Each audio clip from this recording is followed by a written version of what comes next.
subscribe, and hit the bell button to get notified. Good morning mga lods. Good morning.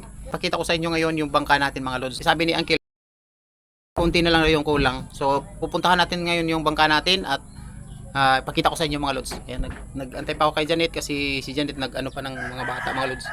Ayos pa kasi mag-aaral. So ako ngayon nandito nag-bulkit ng gulong. Yung interior ba ng motor, binulkit ko mga lods kasi flat yung hindi kami nakapunta agad doon kay Uncle kasi na flat yung motor.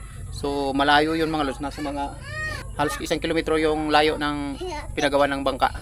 So ngayon makikita natin kung ano nang natapos, kung hanggang saan na yung natapos at saka pakita ko sa inyo mga lods para hindi rin kasi napakatagal na mga lods ng bangka na yan kasi si Uncle napaka-busy at saka yung pako na binigay ko kalahating kilo lang, so kulang pala yun. Lumana yung 2 araw hindi ko pa siya nabigyan ng pako kasi nakalimutan ko mga lods na kulang pala yung pako, so malayo yun, hindi ko napuntahan si Uncle.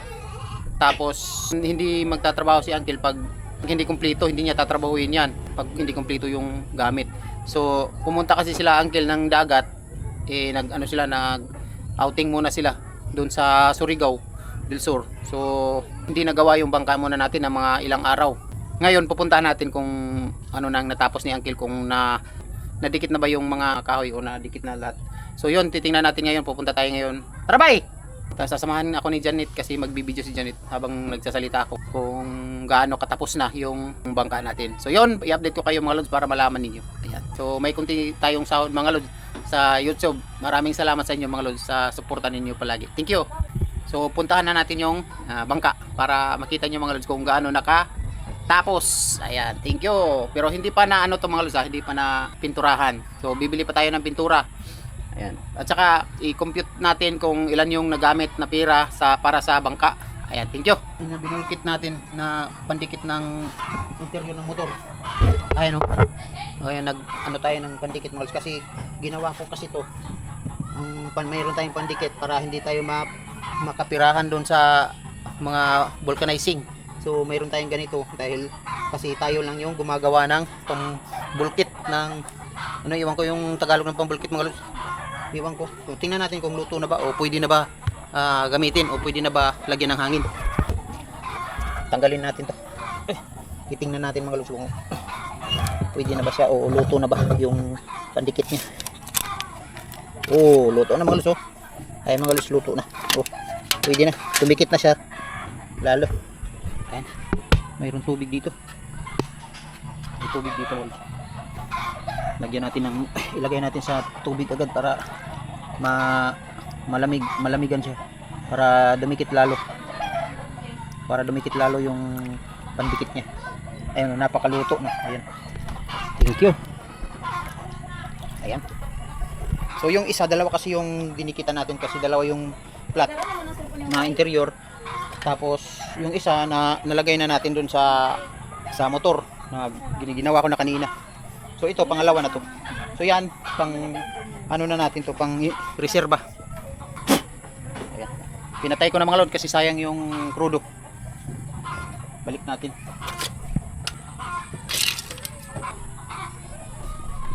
Hindi magkakapira sa atin yung vulcanizing mga lods kasi mayroon tayo nito. At saka mayroon tayong bomba. At saka pag may lumapit din sa atin na magpa-bulkit o emergency, igagawin din natin. Tutulong tayo.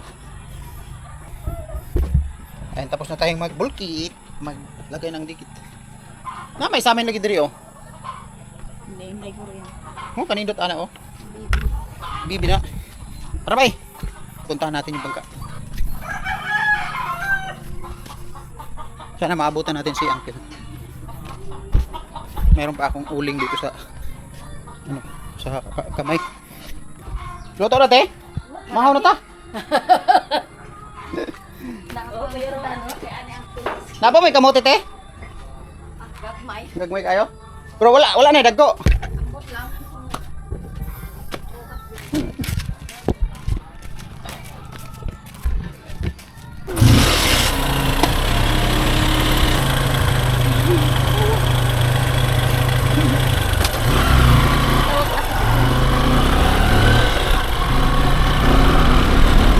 Ay, ganun mo,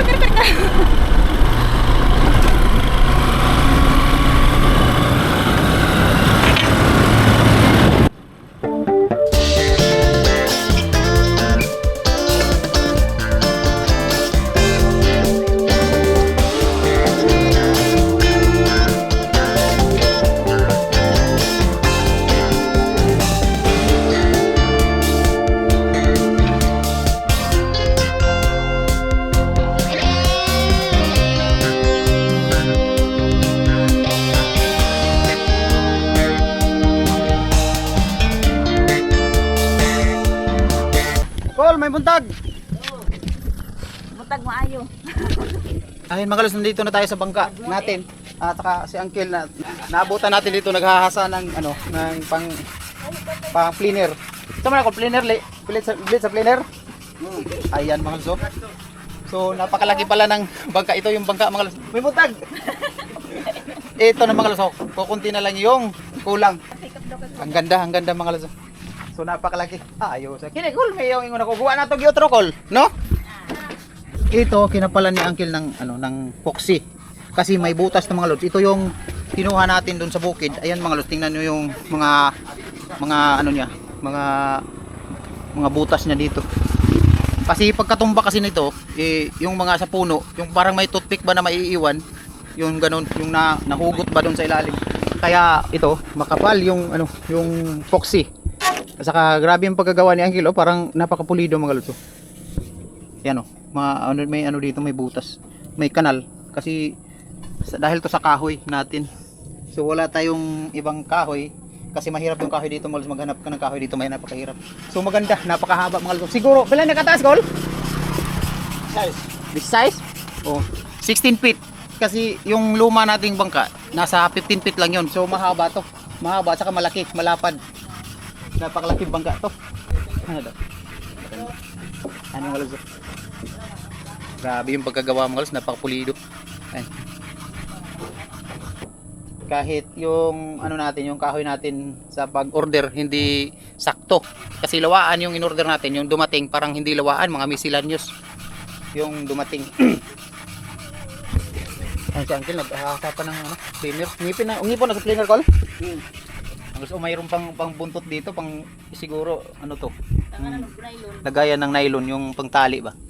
Ay, napakaganda mga Fishnet ba? Ano call?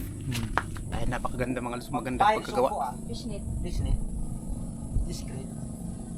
Kuan ba makaisip. Pagsuksok ka na kung katong pisig na pala nga ni kay alir sila magko. Pailan niya to.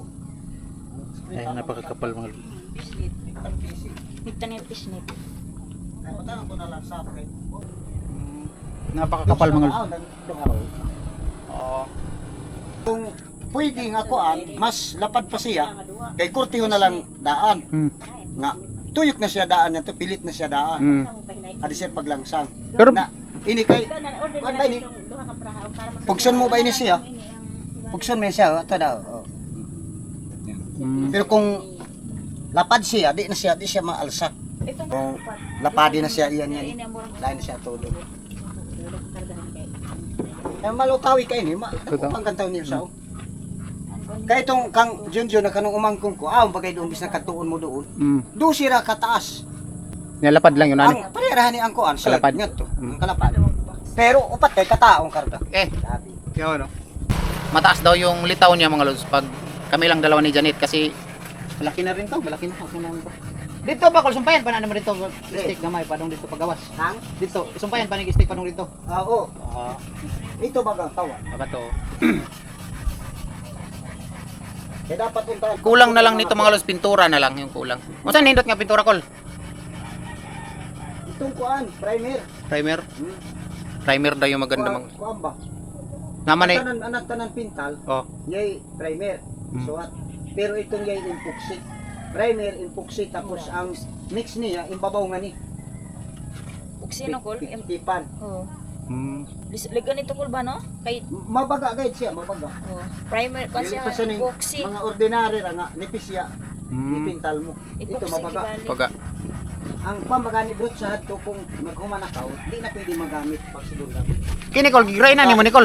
Gigray na nimo. Ah, Gigray na nimo. pagtiwason ko ra ba yan kung mataad na ini. Ay, mas napaganda mga lods. Dili ka ba? Ika pala ko gani kay tatanong grabe ka usi kung kwatang puksitak. Kasi mga liki-liki. Ako lang na ang pokse. O ana gani puksitak. Wala na.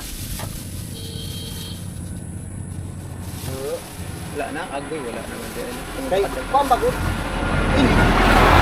Kung wa yan siya na tumalapit, wa yan. So, Ani na. So magpalit ako gamay. Ikaw. Kung gamay lang no. Kay ka na tag 700 man gud na unya. Ang dami nating magamit mga lods na epoxy kasi itong bangka natin maraming butas. Dapat lagyan ng pandikit kasi may mga Diretso maraming ko na butas. lang ganing yan. Gamit na akong ako. Bombay ni Marie. Kini, amarin eh. Hmm. Ginagawang tamasok. May tamasok yung kahoy ba? Ang ganda mga lods, napakaganda. Oh, napakalapad yung sa gitna niya dito. Kalapad. Magahian niya ka. Gahion, no? Bugat to. Mas, Pero malutaw. mas mulig on panikol no kung manindot yung pagkapintal no. Hmm.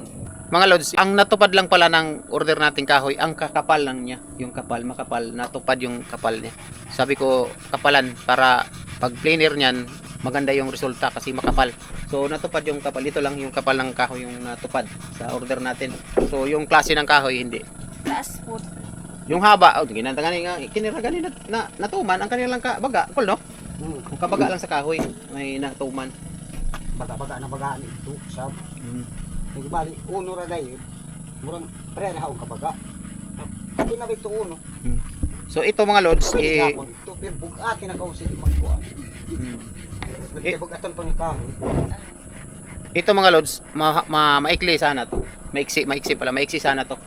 Pero sinabi ko kay Uncle na pahabaan natin. So dinugtungan niya dinugtungan ni Uncle ng 3 pi.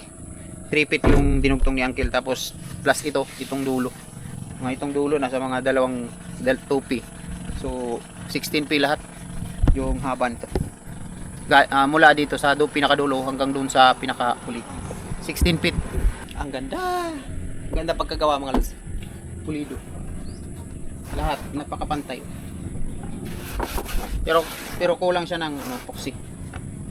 So magdadagdag tayo ng epoxy yung maliit lang. So yun mga lods. Thank you at saka thank you sa mga nanood sa video namin at sa suporta ninyo. Thank you mga lods. Mag-comment kayo mga lods kung anong kulay nitong bangka natin. Ayan, yung pinakamaraming comment na color, yun yung priority natin ay ilagay dito sa kulay ng bangka natin. Tapos si Sir John Rupela, kung siya yung magdidesisyon na anong kulay nito, yun din masusunod. Pero kung hindi siya magko-comment mga lods, yung sa inyo, yung susundin natin kung anong kulay nito. So yun lang. Thank you. Hello mga Lods. Nakabalik na kami dito mga lods sa bahay. So yun, at saka napakaganda ng bangka natin mga lods. Grabe, napakapulido pagkagawa. Tapos kaso magastos nga lang kasi grabe ni Uncle. Napakaraming epoxy yung nagamit. So yung epoxy na 700 yung bili ko, kulang pa. So magdadagdag tayo mga lods. Sabi niya bukas daw, tapos na yun. So kukunin na natin daw bukas. Kasi mayroon siyang epoxy doon na yung kanyang natago na epoxy, yun yung gagamitin daw habang hindi pa tayo nakabili. Yun yung gagamitin niya. So magbibili pa tayo doon sa bayan ng Bunawan para matapalan yung epoxy ni Uncle. Yun lang, at saka na-update ko na kayo sa bangka natin at saka yung kulay mga lods. Mag-comment kayo kung anong kulay yung kulay ng bangka natin at saka sino yung majority nag-comment ng kulay, yun yung susundin natin. Si Sir John Rupela, pag sinabi niya na ito yung kulay, wala tayong magagawa kasi sa kanya yung bangka, siya yung nagbibigay. Yun din yung masusunod pag sinabi ni Sir Rupela na ito yung kulay. So kung nanonood si Sir, thank you ng marami kay Sir at God bless sa iyo Sir. God bless always at saka thank you. Ayan, bye bye. And bye bye mga lods, thank you at thank you sa suporta palagi. God bless sa ating lahat. Bye bye. Subscribe and hit the bell button to get notified.